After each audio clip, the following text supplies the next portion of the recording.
right, zvatanga manje pane vanoitwa Dr. Walter Muzembe vakabudawo vari kukomenda on nyaya yanetsa, nyaya yehandshake yeuyo mukomana wemashoko mukomana wepropaganda akaramba kumhoreswa nevatungamiriri vaviri veZANU-PF vanoitwa President Idi Mnangagwa na Vice President wake retired General Chiwenga. So panapa nyaya iri kuitika, pane vanoitwa Dr. Walter Muzembe vari kukomenda nyaya vakati, if this happens to you in politics, start packing your kantuntu.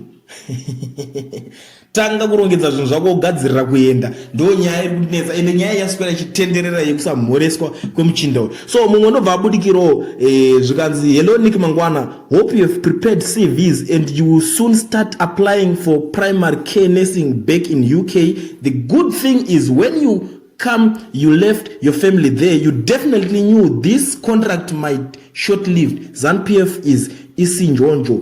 Temba wakatamba wakachenjera mukomana, ndo mashoko ari kutaurwawo. So nyaya iyi yataurwa daro yaswera ichitendera, vanhu vanga vachingonyora zvakasiyana siyana. Nick Mangwana ndokuzodzosa nyaya yemudariro akati, the place was a Pigstone mine, the date was 10 April 2024 and no there was no snub handshake were shaken. Sorry to rain on some people's parade.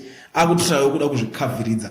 Unoziva kuti zvinoitika kana vanhu vakuonera kuti ushamwari uri kutambwa rafu nomwe wako, but iwe kuti uchibuda uchikwanisa kuzvitaura, unoziva kuti hanzi hakuna nguva inorwadza inenge nguva yekunyarara uchiziva chokwadi zvokuti vanhu havachandide kuti ndinge ndichita basa iri. Akutishayo kuda kuzvikavhiridzira manje. Akuti no panga pasina zvehandshaking. Hapana ko vari kuitwa handshaking ava. How far? Vari so special than iwewe ka vachiri kudiwa mupati.